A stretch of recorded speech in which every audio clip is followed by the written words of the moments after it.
Hello, my name is Peter Cinnamon, and you're listening to a podcast which is all about the Irish League. After conceding 6 goals in 2 games across 5 days, Cliftonville's dreams of a title push look to be all but over. We try to analyse what went wrong for the North Belfast side at this pivotal stage of the season, ponder if the Reds falling away could now ignite a resurgence for Linfield, or learn on just that merciless hot streak that doesn't look like cooling down anytime soon before that Gibson Cup is nestled back at Inver Park. We're going to share the latest on the now completed takeover at Coleraine, review the upcoming quarterfinals of the Irish Cup to top off what should be another appetising weekly edition of Kicking Match. Every point is vital at this stage of the season now, folks. Hopefully that means every podcast is too. Thank you very much for joining me this time round as the title race went through another riveting intersection over the weekend, and here to review it all as well as cover some of the latest news, metaphorically put your hands together for the sports editor of the Coleraine Chronicle. It's Damian Mullan. Peter, how are we? I'm doing all right. Busy week in your part of the world, from a reporting point of view, from a following the club point of view, from a doing your own Coleraine podcast point of view. Most weeks are busy, Peter, as you probably well know yourself. But then I guess it's not every week that you get a new owner of your football club, so to speak. And the two guys are, I suppose, the front men, if you like, or the two main guys behind Bandsider Holdings. That's the new title of the new owners of Coleraine Football Club. Yeah, they've been doing the rounds. Ranald McGregor Smith and Patrick Mitchell, to give them their proper names. So, it was the Friday before Coleraine hosted Linfield, obviously, that the story broke that day. And we were fortunate enough to meet them on the Friday afternoon, and we had a good sit-down chat with them, both for an hour. And then the official confirmation came around tea time. The two guys were on BBC Newsline. And then just to cap the day, Coleraine go out and beat Linfield 3-0. And I can tell you, nobody in the ground seen that coming. Whether it was Linfield, Coleraine, or neutral, nobody seen that result coming. But I have to say, the two aforementioned guys, you talk about wide smiles at the end of the match. They were in the tunnel area after the game. And as somebody, some quick-witted wag said to them, this owning a football club's easy, isn't it? So I think you could tell by, and the joy that they had, Peter, was genuine. They're both from Coleraine originally, although they have been living and working in London for a lot of years. But obviously they're from Coleraine, and it didn't take much to bring that Coleraine out in them, and beating 3-0 beating Linfield 3-0 at the showgrounds certainly does that. This being confirmed, it really settles what has been a couple of months of uncertainty for the club. Totally. Whether people like to admit it, and we have asked Oran Kearney before on a number of occasions, and we have tackled him because obviously it's well known that on the pitch, Coleraine's form has not been great this season by their standards. They've slipped to a number of what you might call shock defeats, against clubs that maybe they would have been expected to beat or have done in previous years. And, we have asked Oran repetitively after games, the speculation off the field about the takeover of the club. Has that affected performances on the pitch? Has it seeped down into the players' minds and the manager's mind? And to be fair to Oran, he always said, and he said straight back, he says, no, that's not the case. As players, as manager, our job is to go out and to try to just perform on the pitch and park that when you go out. But I do think, Peter, there has been a sort of an effect, if you like, because that uncertainty that you speak about has been in the background for 6 months probably now, and nobody really seems to know what has been going on. And to be fair, the two guys that have taken over the club, we asked them about that on the Friday, and they apologised and said that really they could not do anything about it. They didn't want to be giving a running commentary, if you like, because there is legalities involved and there's finance involved. So they couldn't just keep people up to speed as to what was happening in public while the work was going on in private. So they did apologise, but I think what you said there is very apt. It sort of brings all that speculation, uncertainty to an end. The deal has been done, and it almost is like a full stop at the end of that, and it gives everybody now the opportunity just to move forward together, knowing what the future holds, so everybody can regroup and move forward. And I think it's no coincidence that since the deal was made public, Coleraine beat Linfield 3-0 and then followed that up with a 2-0 win away at Newry City on Saturday. So I don't think the two are totally unconnected, Peter.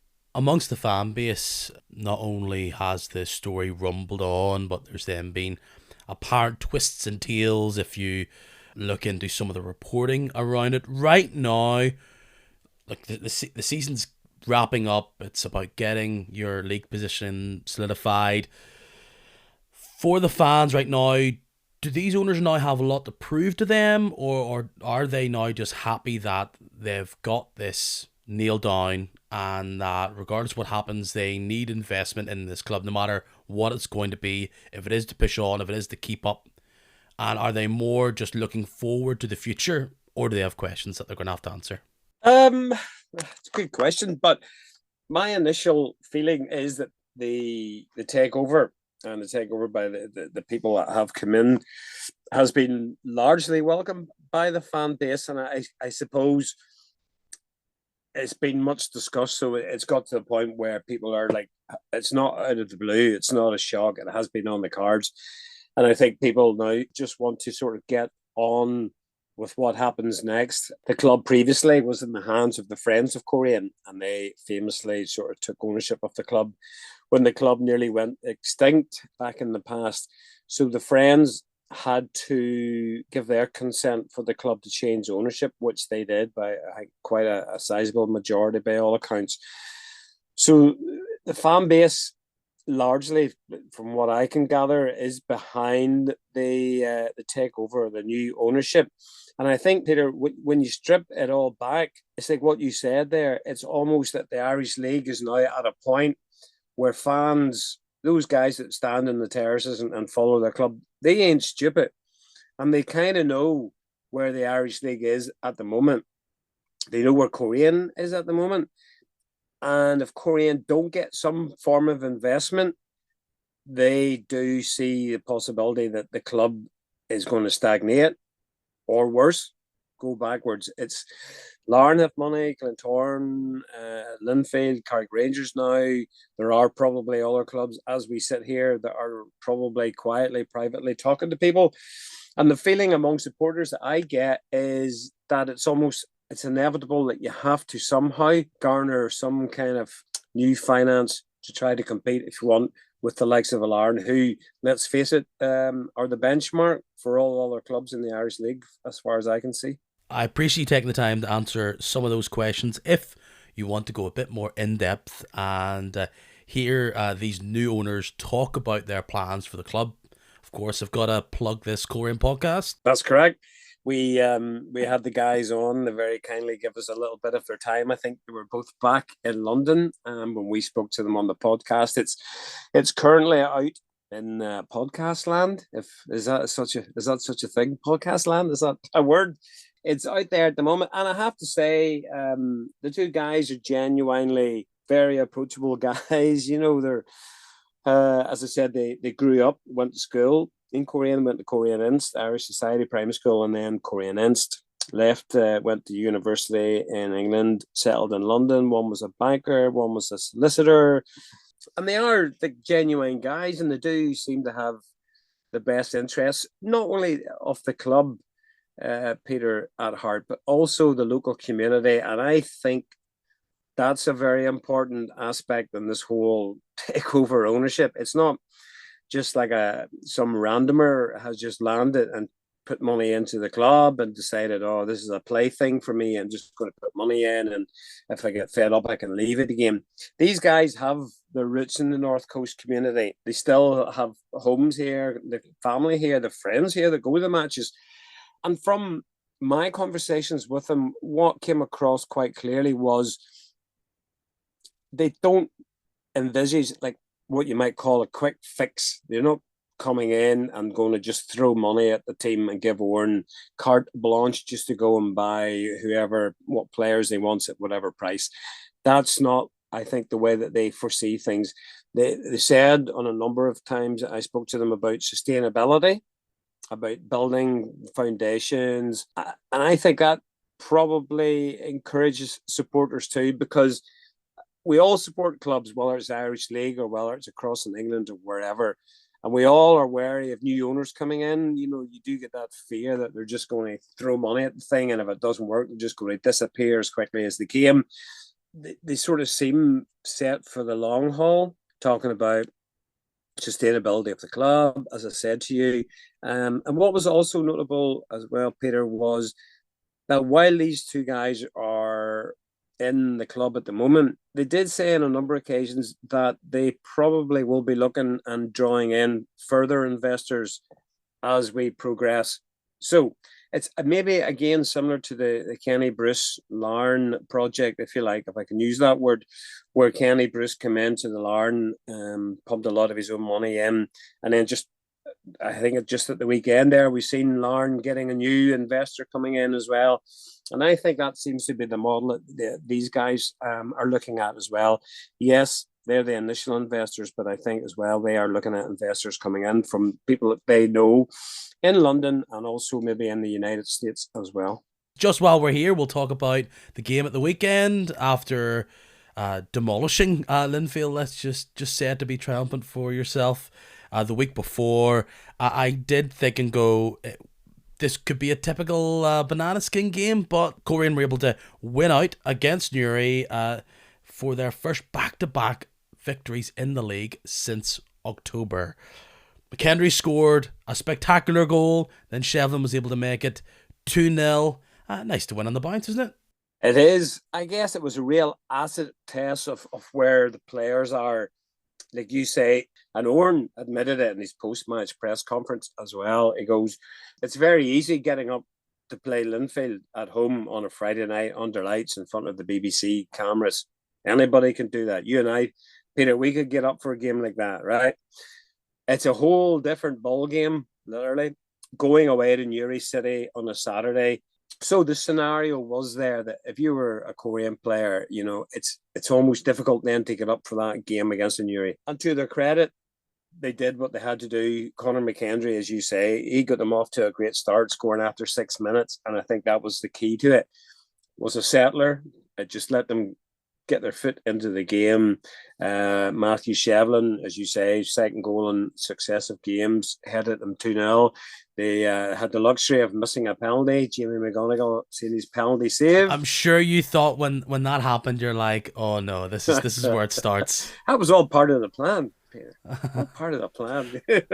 But you're right. You know, you do, and it's those little doubts. But Coleraine had other chances to score as well. And the second half, to be fair, was quite a non-event. There was very few chances involved. But one thing I have to say, and I thought, you know, Newry, while they lost, and that's they're obviously at the wrong end of the table and they are struggling, they did play well. And I was saying to a few people afterwards that if, for example, they had somebody up the top end of the field with a little bit of quality, I think they would probably have given Coleraine more of a game and maybe would have a chance against other teams. But I just think that little bit of lack of quality, even in the top third and maybe even in the final third at the back at the other end as well, is going to cost them. And I guess that's what happens when you're at the foot of the table. If you have good players, traditionally they tend to go to other clubs. It doesn't stick at the top of the pitch for Newry, does it? And then that means that their attacks can often feel a bit scattery. And then on top of that, you can just see the teams are able to run through them. They're a team lacking in confidence. One of the things that they were able to build on and get those points early in the season, and I mean it was early last season, that they had this real togetherness and fight, and I think they've lost a bit of that confidence and zip, and that's the way it's played out for the majority of this season. And you've always thought that at some point it's going to click, at some point they're going to get these results, but you look at the table and you see the amount they've conceded. It's obviously a part of the back line problem, but I think it's a whole team issue. It's mistake riddled, and games are truly running out now, and it's them now obsessed with Ballymena's results.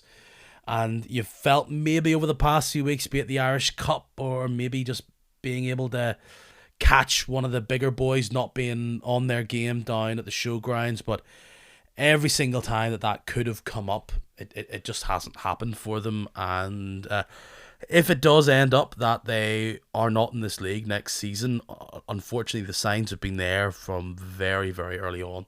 It's been a long, hard struggle for them, and obviously the change of manager halfway through the season as well.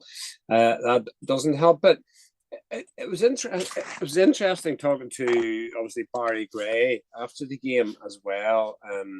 I was asking him his thoughts and stuff, and you mentioned Ballymena, and it's crazy when you look at the table. I think Newry are only maybe 5 points behind Ballymena. In many ways, they are lucky that Ballymena have been so poor this year as well, because there's a situation where you just fire on 6 more points onto Ballymena, and I mean Newry are out of it.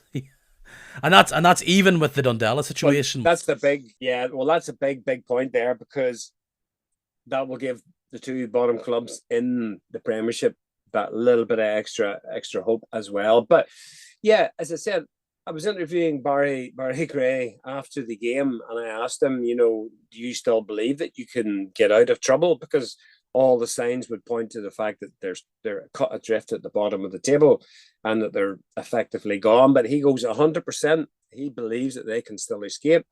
And he goes 5 points is absolutely nothing. And he made a good point. He says, especially because of the split games. And he knows that from his experience previously with Warren Point. And he said something along the lines that they want to just try and get the gap a little bit closer to Ballymena before the split comes. And then it says after that, it's like every team for themselves. You can see what he's trying. And he did say that he was going to try new things before those games at the split come. And he effectively throwing all his eggs in the one basket post-split, hoping that the gap between them and Ballymena will be so narrow that they play Ballymena, for example. So that's like a 6-pointer. There's maybe 1 or 2 other games he can target, maybe a point, 3 points at. And he is hoping that he's still within touching distance of Ballymena. And if they got 1 or 2 results, that might be enough to save them, particularly in light of what you're saying about Dundela's situation as well. With Newry not having another great week there, let's go to the big news of the week, and a team who just went from the highest highs to the lowest lows. We weren't able to cover it on last week's podcast. It has been an awful week for Cliftonville. They went into that game against Linfield on Tuesday. Probably the biggest game of the season so far. All the eyeballs on it. Linfield were limping their way into that game. They weren't able to score many goals. Cliftonville were free scoring. And I thought Linfield did an absolute number on Cliftonville. They stopped everything that they did. They were able to put a cap on it. They were able to play it at the pace that they wanted to play at. And all they needed, all they were able to work for was that one little mistake.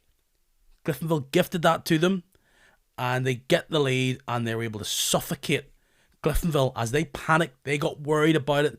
They lost their composure completely. And in the end, 3-0. It wasn't like an amazing performance from Linfield in the sense that they were all over Cliftonville, but I mean, they were efficient at the right moments. They scored 2 goals from corners. Ethan McGee, what a player. That's a real coming out performance for him. And, there's 2 sides of this. It's Linfield returning, rising, saying we aren't out of this yet. And unfortunately for Cliftonville, they come out of this week, and we've got another result to talk about, looking naive, looking like they're out of gas, and they have somewhat bottled it now. It's isn't that funny? Just football. That's why we all love it so much, because, as you say, like, Linfield were well and truly beaten out the gate at the showgrounds on the Friday.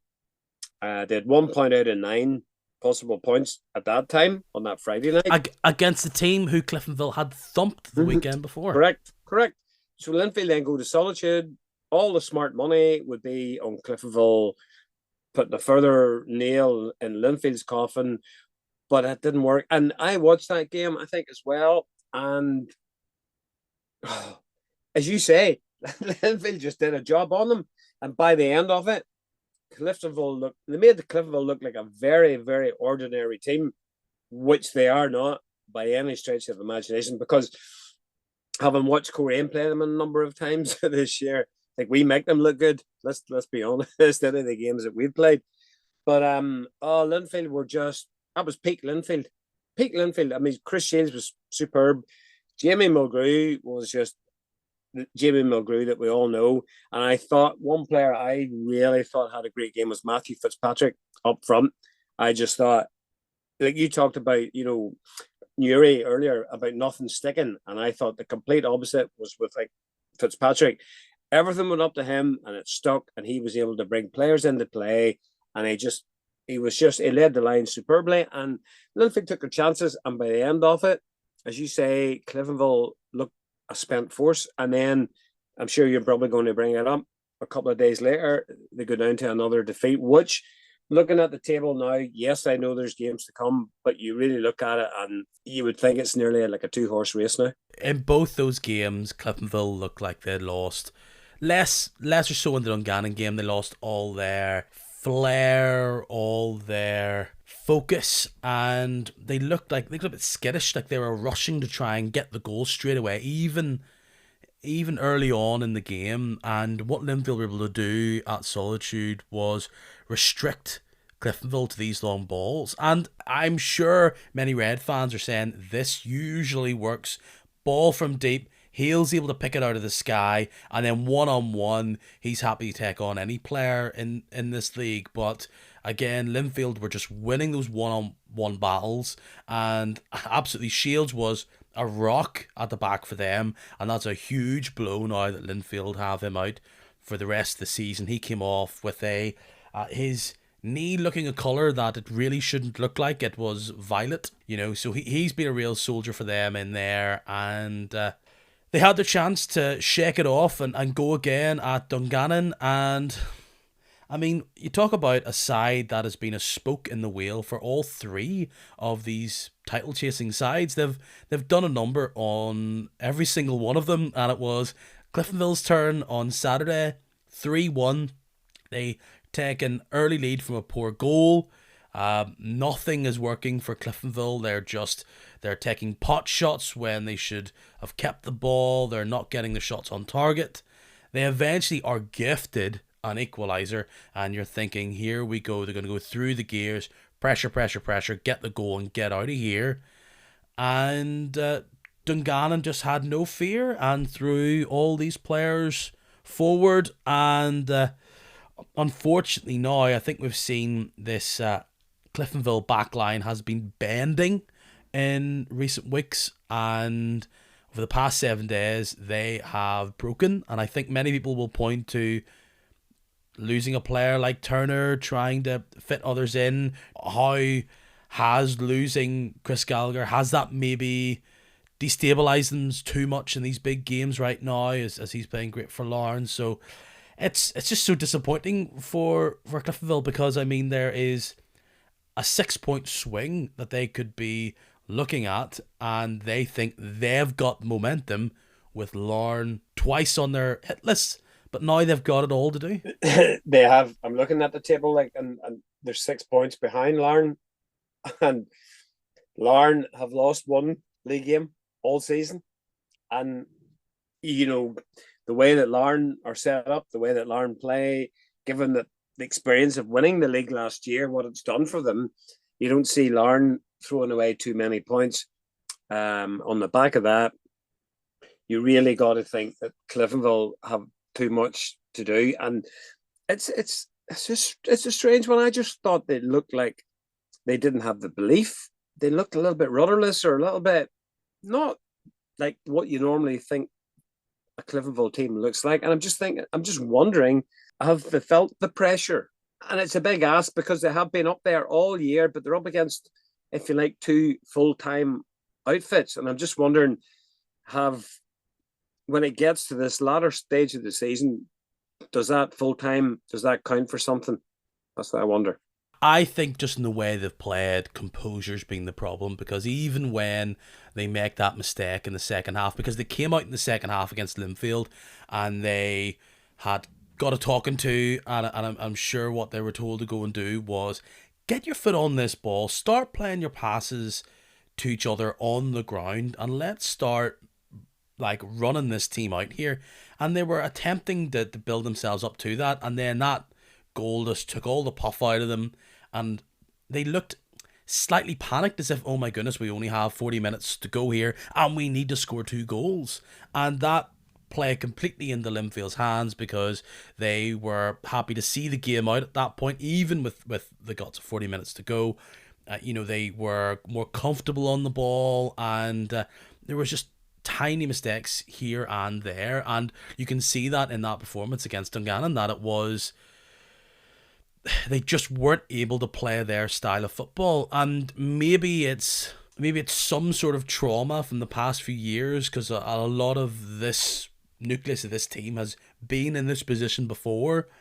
I'm thinking of particularly 2 seasons ago where they ran them so close, and perhaps until they are able to do this across the season, they'll always have this panic, they'll always have this worry. And look, there's individual errors throughout both games, but when you are vying for the title, you almost need to be perfect every week, especially when you are playing with this behemoth that is this Larne side. What else am I going to say about them this week?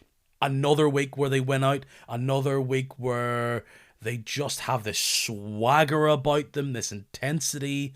They look like they're playing the game at a click faster than everybody else. This is a Glentoran team with a lot of full-time professionals. They go in on Friday night. Yes, it's a hard place to go. Glentoran should have been a potential wobbler for them, or at least it should be for those other teams if they were to falter Larne. But I mean, Larne just swiped them away like they have pretty much every other team, and I mean, they are galloping to this title right now, and I think that's why we maybe overhype every time a Linfield or a Cliftonville step up, because I mean, Larne are simply not doing that. They are, like, as you say, they do look almost, I wouldn't say unstoppable, but when you look at the bare stats there, again, I just looking at the table in front of me here, and they've lost 1 league game all season in 30 games, and they've conceded 16 goals. I think there were stats there about last season as well. It's like was in the teens almost. It's under 40 goals across 2 years, and we all know last year defense was their strength, but it's the strength again. Ryan and Bonus are rapid, absolutely rapid. They'll punish you 6 ways to Sunday. It's just so fascinating to watch, and I really feel as though there's a certain inevitability that people are feeling with this Larne side, especially after getting over the hump last year, which I think all of us thought was going to be key. When they do that, the same way we've seen with Manchester City, I'm not trying to compare them, but that was a team who were on a similar-ish journey, that were not really at the top echelons, were doing things really, really well, and once they got that first title, they said, here we are, we belong. And it looks as though that is where Larne are, and they're continuing to make improvements. And I actually think there's probably no doubt that this Larne team across the past 2.5 seasons, I think they are making a claim to be one of the best sides of the turn of the century. I mean, we know there's been all these great There's been a number of the David Jeffrey Linfield sides. You had that Tommy Breslin Cliftonville side. You had the great 3 titles in 4 years for Crusaders. If Larne don't falter this season, they're in that conversation for me. Well, they have to win the league again this year to be even considered in that conversation. In my opinion, I just wonder. Well, they may get credit. Will they get the credit for that? I mean, absolutely not. They may get credit, but will they get any love for it? Apart from Larne supporters, I don't ever see much love for the Larne team, which I'm sure they don't really care about. At the end of the day, they're there just to win titles. They're there to win cups. They're not there to win friends and influence people. Let's be honest about it. But whether that's a jealousy thing, whether that's to do with the money, investment, whatever you want to call it, where they've come from to where they are, there's probably a degree of resentment among some football Irish League supporters because of that, and jealousy, if you like. I just don't know if they'll get the credit or the love that might go to other teams. Maybe in time, Peter, they will. But, what I think and notice about them, like they won the league last year for the first time, and then what they do and do really well is strengthen from a position of strength, if you know what I mean. They will recruit and add in players that will just enhance and strengthen the team. They just don't go out and buy players. They buy players and they go into the team straight away and strengthen the team, and they just continue to get better and better and better, which is ominous for the rest of us. We've talked about this before, how in their recruitment their hit rate is enviable. There's Lee Bonus getting his 50th goal for the club, a player who could have been away for big bucks during the summer. We'll see what his future at Larne will be. They're able to entice an Andy Ryan, who is one of the best players in the league, was a massive part of igniting that title charge last year. And if you talk to Linfield fans, this is the thing that has them frustrated. They feel as though they didn't bring in the bodies in January when they were in this race. They were leading this race, and they could see that they were going through a difficult patch when it came to injuries. And many fans were saying, let's not let this slip. Let's add to this team. And we've said it before, they've had to rely on young squad players like Annette, like Archer, and overall they've been able to get the results. Now, would those players get in other top 3, top 4 sides? Perhaps. But, these are not nailed on in contention for one of the best 11 in the league. And Linfield have brought in players, let's be fair. They brought in Fitzpatrick, they brought in McGee there. But would this be different for Linfield if they had decided to spend the cash on a Benji McGee? Could he have added something to this team? Were they in for Gallagher? Would Ben Kennedy, what happened there? Could he have potentially went to Linfield? Not saying that he was in real contention there, but Linfield decided not to go down that route, and perhaps he didn't have the funds to do it. There's other reasons for that, but the one thing with Larne is that they've spent a lot, but also they've been recouping a lot through fees. And Linfield do sell players a lot. I mean, there's the amount of times you see players that are playing in England and like they barely had a second for Linfield, but they went through, and that all goes back into Linfield's coffers. But I described the way what they do with some players is like flipping a house. I mean, Larne are able to bring players in and like Farquhar send them off, and that all helps pay for all these great players that are at Inver Park. Well, that's one of the sort of things that came up in the conversation, to go back to where we started with the new investors at Coleraine and the Larne model. And that was something that they brought up in conversation quite a bit. So say, for example, Coleraine start like a full-time model from, say, next year. You'll have a number of the current first team that can go full-time, maybe some can't. But the owner's thinking is you're going to be an attractive proposition for the best young players in the area, bringing them into the academy, bring them into the first team. If they do well, sell them across to maybe clubs in England, Scotland, wherever, and that money comes back into the club, is reinvested. similar to what you've just described for Larne. So that seems to be. But just when you were talking about Linfield, I mean, I'm not au fait with how Linfield work or anything else, but when you mentioned that, I mean, why would Linfield, or why did Linfield not maybe go and strengthen in the way that some of their supporters would wish? Is that a manager's decision? Is it a board level that decision is made? I often wonder, and I just, because it's critical, you're coming down the stretch, and maybe one or two players would have helped Linfield in their title ambition. I think the suggestions are that anybody who was out there was not at the value that Linfield thought was a good investment. We hear talk of this Falkirk striker that the Belfast Telegraph are reporting they were chasing, and it seems to be potentially wages were a stumbling block, and that's one of the reasons I haven't come in. I mean, I'm the biggest Benji McGee supporter advocate going, but I mean, I think if I was to ask anybody out there going, what do you think the real money value of him is? Like, is it 100 grand? And then this is a player who, based on league bonus, and that being 2 years ago, and inflation and all that type of stuff, and with the way that's worked out, is that a smart investment? I mean, look, they decided that Ethan McGee was a smart investment, and I think he's shown already that he is an excellent footballer. He has a mentality about him that just fits into that team so well. He can play in multiple positions, and I guess they're probably saying that we have invested in Fitzpatrick, we've invested elsewhere, and these teams that are full-time in particular are just saying wages are a lot. I would always be pro player, go get that bag, fella, but it's not our cash, and teams have to make this work some way, somehow, and we could be sitting here going, why on earth did they spend all that money? AKA how Kyle Lafferty worked out last year. He didn't. And I'm sure he wasn't here for a reserve left back's wage. So it's tough. The people who manage that club are seeing these players week in and week out.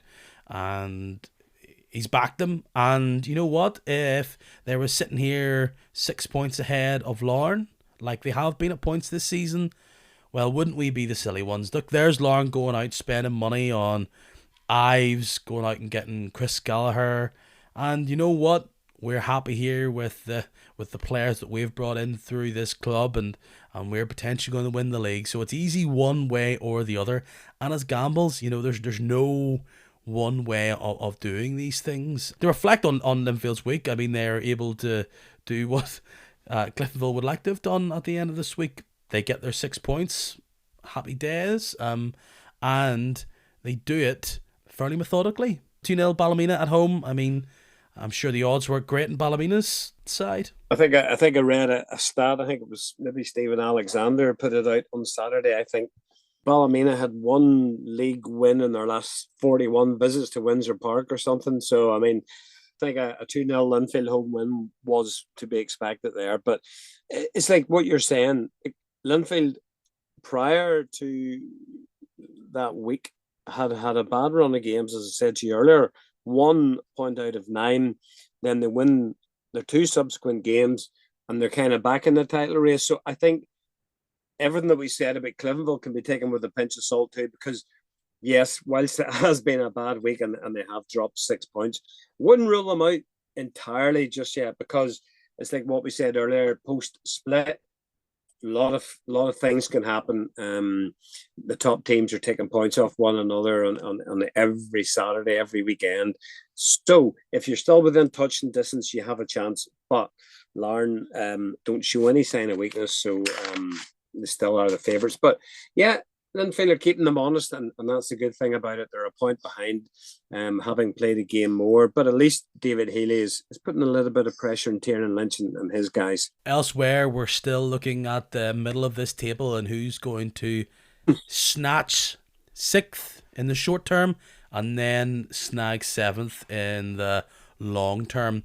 Big game in that race was down at Lakeview Park. I was at this game. Thrilling game. I mean, first 30 minutes was horrible. I mean, if people say that football is poetry, a sonnet, that game was not. But then Thielen rattles the ball home, then Lockall come to life, head it in, Carrick decide, didn't like that. They're able to score thanks to a Danny Gibson follow-up from a free kick. And it's 3-1 a minute into the first half, and I have 4 goals in the space of whatever it was, maybe 12 minutes of game time. And I thought Lockall were down and out. They were well beaten physically on the pitch against Crusaders the week before, and they were just being dominated in midfield. And Dean Smith made a lot of changes, and the rallying cry from Lockall worked. I mean, Alberto Balde does a bit of niceties in the left wing, knocks it into the box, it eventually falls to Andrew Hoey, he wraps it in, and then 90th minute, Nathaniel Ferris, who was dropped that game, it's fair to say he was not happy about that. And he was able to say to the gaffer, don't do that again. And they could have won it. It doesn't really suit either team. It's nice to see a good old ding-dong Irish League game that we all can watch back on the highlights. But there's 2 sides of this tale. And the main one for me is this is in Carrick's hands, the 6th place race. I know Coleraine have awoken and they're saying not so easy. But I mean, Carrick were 3-1 up. Danny Gibson was dominating the play. I turned to other people and I said, all Carrick need to do right now is hit that ball up, get a one-on-one, long ball, one-on-one with Gibson and any other defender, and he is going to have the strength and the pace to do it again and again. He should have had more than the 2 goals he had, and that it's just 2 massive points drop for Carrick. Because Lockall rose from the dead. They literally did halfway through that second half. I can only begin to imagine what Stuart King's post-match interview would have been like. I'm sure Stuart King would have been good value after that game on Saturday because, as you rightly say, Carrick had it in their own hands to keep the pressure on Coleraine. Coleraine were 2-0 up, nice and easy down in Newry. Johnny McNabb was with me, and at the end of the game, shouted over that Lockall had come back from 3-1 to draw 3-3, which is a great result from a Coleraine perspective. But as I say, Stuart King must have just been fit to being tied because that game was in the bag. You don't go and lead 3-1 and then throw it away and just throw away 2 points in the race for 6th place. And there was 7 minutes to go, and it could have been another memorable afternoon for Lockall. Like we were talking earlier on about how Coleraine haven't been able to string 2 wins together since October. Like I haven't done the research, but I mean, have Carrick been able to do that at all this season? They are just erratic. They have some great players. I mean, I was just in awe of Danny Gibson and just thought, you're one of the best strikers in this league. You have it all. You're such a difference maker. They should have got the points there, but the other side of that for Lockall, I've also seen Lockall and I've thought, yes, you've been able to get some great results, been able to pull it out of the bag, but they were a part of making Carrick look good for the first half of that game. They didn't have the same veracity in midfield and the tackle. And I've seen Dean Smith just get so frustrated on the side of the pitch because I think he knows that despite this brilliant season, and it will be such a memorable season for everybody who follows that club in County Armagh, they still have a bit of juice left, and that it could have been even better. Yeah. They could be sitting there 6th and in the driving seat within the next few weeks. They could. I mean, that battle of 6th, 7th, 8th, 9th, even down to 10th, Coleraine have just managed to eke out a little gap. I think prior to the weekend, there was maybe a point or 2 points separating from 6th down to 10th. Coleraine now sitting on 38, Carrick kicking themselves on 35, Lockall 33, Dungannon 31, and Glenavon 30. So down to 6th, 7th, I think still is gets you in the European qualifying playoffs, if I'm not mistaken. So an awful lot to play for, but Coleraine will be more than happy that they've got opened that little bit of a gap, given where they were 2 weeks ago. Um, Obviously, no game next weekend, but then sure, the next league game for Coleraine is home to Larne. So, I mean, there's another 3 points for us. Well, and it was mentioned by one of my guests a couple of weeks ago there, Matthew Brown. Carrick have, quote unquote, the fixtures on Coleraine, because Coleraine have Mm. Larne, Crusaders, and then that team that's just ruining everybody's day, Dungannon Swifts. But for Carrick Rangers, they had Lockall, who, I mean, these two teams have, what is that? That's 17 goals they've shared in the past 3 games, but they go and take on Uriwell at home.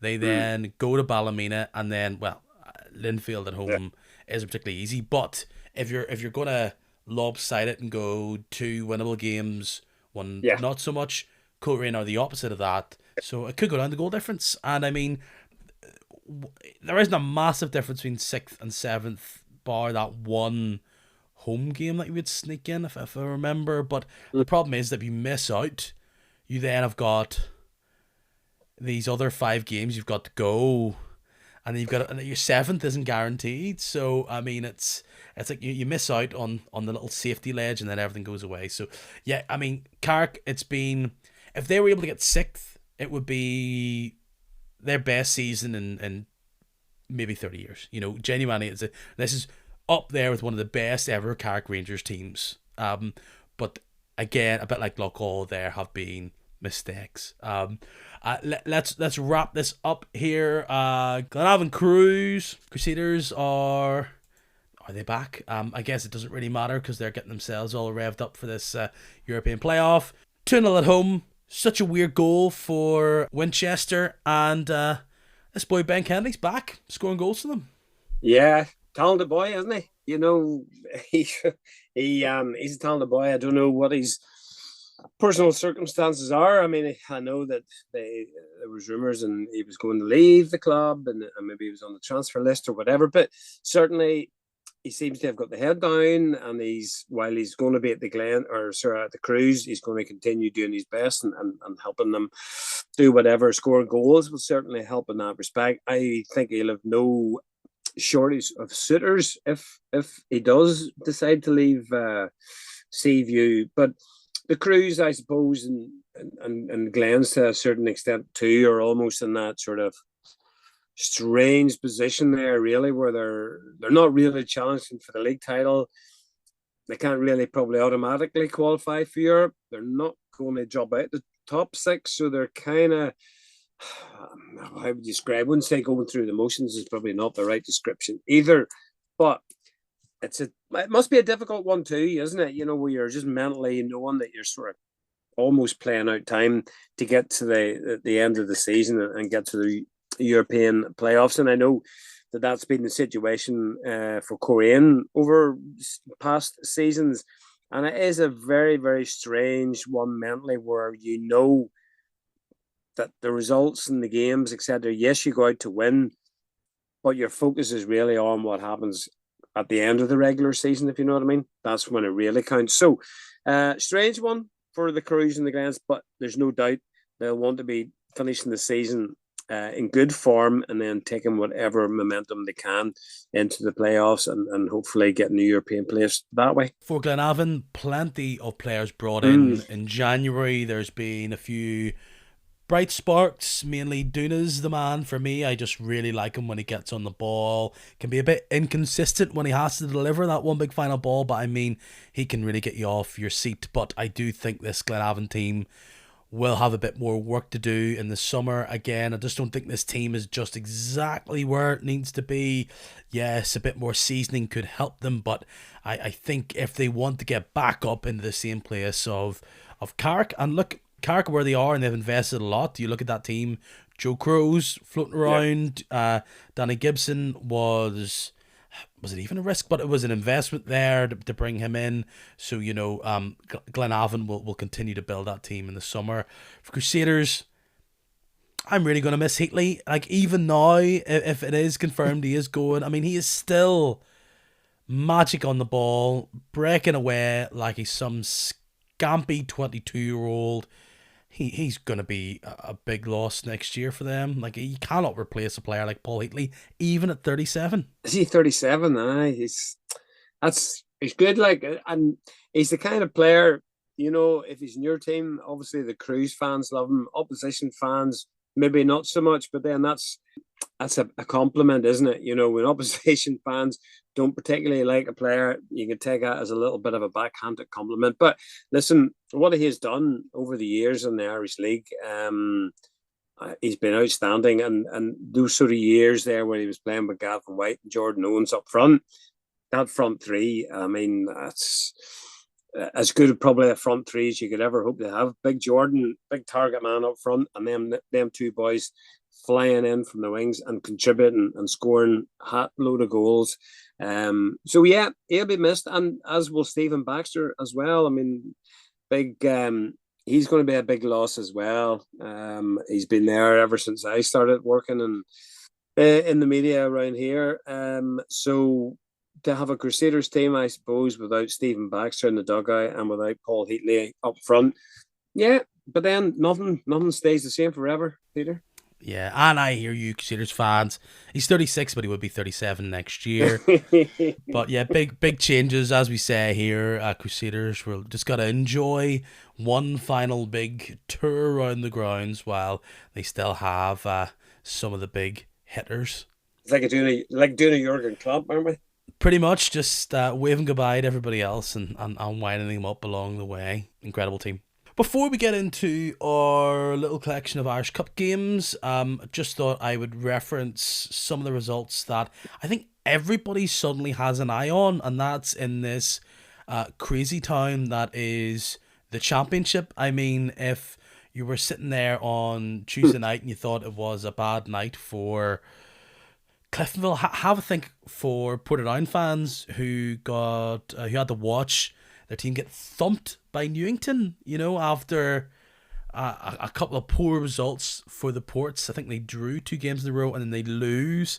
They were able to get back on track on Saturday. And then, of course, what do Dundela do on Friday night after all that news peters out that their ground looks as though it's going to knock them out of any potential promotion chat? They get thumped by Anna. Bangor win out, scoring plenty of goals. Institute keeping pace. I know everybody's saying this title race of the Championship is something else, but it really is something to keep an eye on. I mean, what is it? Four points, I think, separating the top 4 teams. As you say, that whole Dundela thing has just, I think, it's really focused people on the Championship that weren't even remotely interested in the Championship before. All of a sudden, a story like that breaks, and then everybody has a bit of an opinion on it, whether you're a Dundela supporter or not. I can't imagine how those players and management of Dundela must be feeling when you get news like that. I mean, what that does for motivation, one can only imagine. I don't know. I don't know where that's going to go. As you say, Portadown, one of the great enigmas as well. They have a squad probably that could compete in the Premiership as it is now, almost, the players that they have. Bangor, I suppose, likewise, they have done a lot of recruitment as well. Good manager in place as well. And of course, Institute. That's going to be nip and tuck all the way to the finish. And I just couldn't call that. Peter, I really couldn't. Possibly Portadown, given the sort of the weight of player that they have and the experience that they have, maybe. I think everybody still feels as though Portadown will get themselves together some way, somehow, but that always hasn't been the case. And sometimes if you just have the wind in your sail, that can be the thing that gives you momentum and keeps you going between now and the end of the season. I mean, there's still 9-10 games each for those 4 teams. Institute feel like the outsiders of that 4 only because they were just down to the dumps last year, and they're the lowest scorers of those teams by a fair whack, by at least 10 goals. They've only scored 46.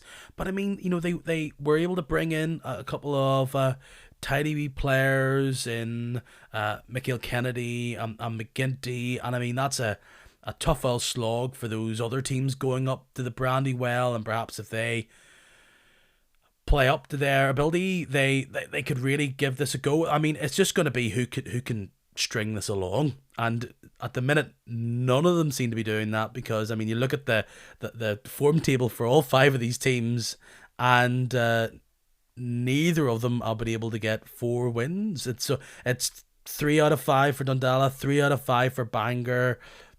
Portadown drew 2, lose. You know, the same for Institute. So like, weirdly, I do think Bangor are maybe the team that can do this, because we just don't know the way Dundalk are going to react. Look, it's a bad result against Anna, but it's not like Dundalk didn't have that in them beforehand. It's a bad result. Portadown get thumped at a Newington side, who I think they were able to thump earlier on. So Portadown have the players, but they also have to play a load of games. Bangor have that, what we've seen with Ballymallard in previous seasons, Loughgall this year. They have momentum from the season before, and they have a couple of great wee players in there as well, with MacArthur and Arthurs. So they could take on anybody. It's almost like who can stick it around, who can make the least amount of mistakes.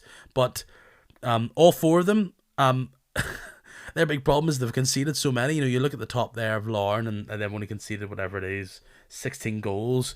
Institute 33, Portadown 43, 36 for Bangor, 43 for Dundalk. So I mean, hot and cold doesn't even get us started. So yeah, it's just the week goes on, and some of these teams maybe don't have as much to play for in the Premiership. Might just reflect on all the fun things that are going down in Championship land, if we're talking about podcast land. But let's talk about the Irish Cup this weekend, because we really are getting to the thick of it now, and each one of these teams is only 1 win away from being very close to something special. And we have we're talking about the Championship there. I mean, it's Championship versus Premiership. We have all of our top 4 big sides against some of the chasing pack here in the Championship. I may as well start on Friday night. We were talking about them. It's spread across the weekend. Portadown hosts Cliftonville. If you based it on their recent league results, you're thinking Portadown's getting biffed. But I mean, they are quite literally playing Cliftonville at the best possible time. And Portadown, who have a massive couple of days here with the Irish Cup and then the League Cup final the next weekend. Undefeated in cup competition. Could we see another shock, especially that it's in Shamrock Park? Do you know what? There's a bit of pressure on Cliftonville for this game now, isn't there? Really is. Given what's happened for them this past couple of games, and then we're talking about the Irish Cup, of course, and there is that whole issue with Cliftonville and the Irish Cup. Haven't won it since '79. Even among Cliftonville supporters, there's almost this fatalism that they just believe that they're not going to go and win the Irish Cup. And that is not a healthy way to be going in to cup games. I just think, yes, on paper, Cliftonville should beat Portadown, given everything that we've just talked about, the Championship. It's a Friday night game, though. It's at Shamrock Park. Cliftonville are coming off the back of 2 bad, demoralising, morale-sapping, confidence-stripping defeats. That's not a game that Cliftonville want to be going to Shamrock Park on a Friday night under the lights in an Irish Cup game. So this is going to be a major, major test now of Cliftonville, and it'll go a long way to defining the rest of their season. Yeah, tie of the round. It's down on a grass pitch. Cliftonville have been, as we've said on this podcast, beaten twice in the past week. Portadown actually have quite a number of Premiership scalps along the way in their Cup odysseys across whatever it is, Mid-Ulster Cup and the League Cup. So, look, I do think ultimately Cliftonville will be able to take care of this slightly leaky Portadown defence. So I'm going to say 2-0 Cliftonville. I would have to go I'll have to go for Cliftonville, all things considered, but I don't think it'll be just quite a straightforward game. I'll go for if you're asking for a prediction, I'll maybe go for 3-1 for Cliftonville. The big panic scenario for Cliftonville fans, which I know they've already mapped out and they're having nightmares about, is that the likes of a Glentoran win this Irish Cup, and it means that Cliftonville, who might be sitting there in third, have to go through all of the stress of the European playoff. You know, that's the thing. After the whole year being pretty much a top three, looking great, should qualify for Europe that way. If they don't win this Irish Cup, and someone like Glentoran does, all of a sudden they have to do it the hard way. And but you know, this scenario, maybe there's a shock outside of a Larne or a Linfield, but I think we're probably going to back the Premiership team in all of these situations. You know, Larne host Newington, or I guess they're always going to host Newington. I think this is technically a Newington home game at Inver Park. Who gets the home dressing room? So maybe it's a Larne game here. I mean, Newington were able to beat Newry. They were able to thump Portadown. I guess, is Rory Donnelly potentially cup tied? I mean, despite all their flashes and their really bright start to the season, I don't think there's a team in the country that would want to face against Larne here. So, I mean, 0-0 at half time's a win for Newington. There's no way Larne aren't winning that game. I don't care how you dress it up, what way we try to argue it. To me, Larne are just much too professional, methodical. They just go and they just get the job done and they move on to the next game. And that'll be, I think, the case on Saturday. Even it may not be spectacular. It may be a 2-0, for example. Larne 2-0, that's what I would maybe look at. But for them, it's just another day. It's another game. Get the win, move on. We're potentially looking at a season where Larne goes and wins their second title in a row. I know they've had great success in the Country Antrim Shield, but I'm sure they would be keen to diversify that trophy cabinet. And I mean, all those great Linfield teams that David Jeffrey led were winning the double. And they've invested so much in that squad. I'm sure as much trophies as they can muster, please, for that side as well. There is expectations on that side in this competition too. Well, it sort of echoes what you said earlier about placing Larne in the pantheon of great Irish League teams. Now, if they go and they do back-to-back Premiership titles and then they throw in an Irish Cup this year and do a double, then you're really in that conversation. As you rightly said, Linfield for years were doing double after double after double, maybe throw in an odd treble here as well. And then I think that's when a team becomes a great team. And I think privately within Larne, I would have no doubt that as a group, they probably are looking to do that double this year to prove to people just how good they are. Can Ballyclare prove how good they are, or can Glentoran prove how dramatic and how headline raising they can be? Ballyclare, they've done all right in the championship. They're able to muster their way up here off the back of a couple of results. I think Glentoran have shown that they're not as susceptible to mucking it up against the bottom sides like they used to, I guess, in the league. And I don't think they should do it here, but I mean, Darius Ruhi is a title striker for Ballyclare, and perhaps Stephen Small, very experienced coach, he'll be attempting to craft up a game plan and do one on Glentoran. It's the same old story with Glentoran in games like this, especially at home. Score early and the panic's off. 20 minutes to go and it's still 0-0. Different story. Out of all of those four ties that we're talking about between Championship team and Premiership teams, that would be the one, if I was looking in on it, thinking where there is the slightest possibility of an upset happening. Because, you know, I don't know an awful lot about Ballyclare, but Stephen Small, as you rightly said, is a good manager, and they've achieved great results. Glentoran, while they've been good this year, you all you sometimes you get the feeling that they can just miss a beat in some games and just throw in a real bad performance.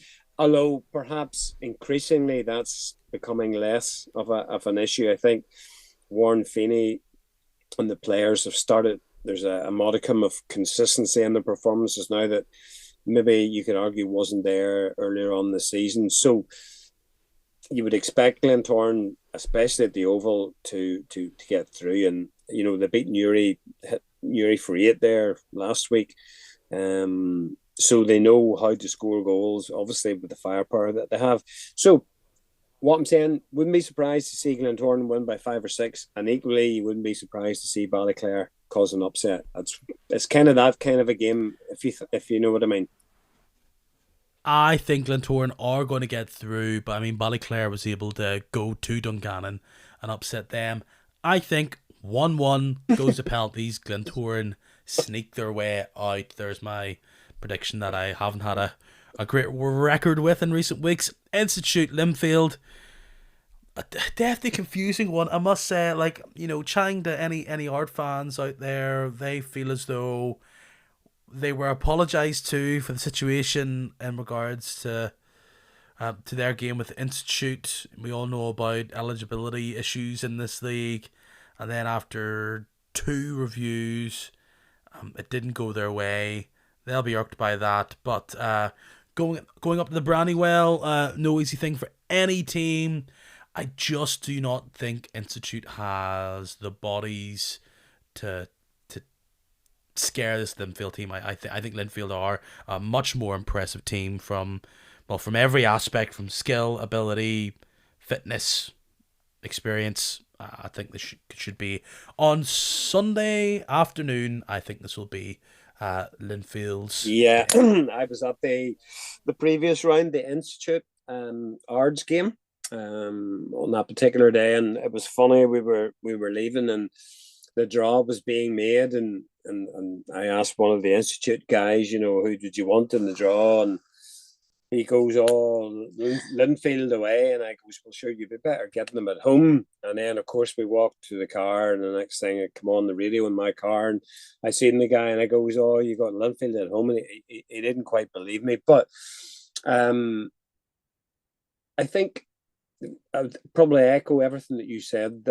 Peter. There, I just think while it is a potential banana skin, I just feel that Linfield have enough about them. They have enough players in the right positions. They might get 1 or 2 back from injuries for the game, maybe give them a bit of a run out too.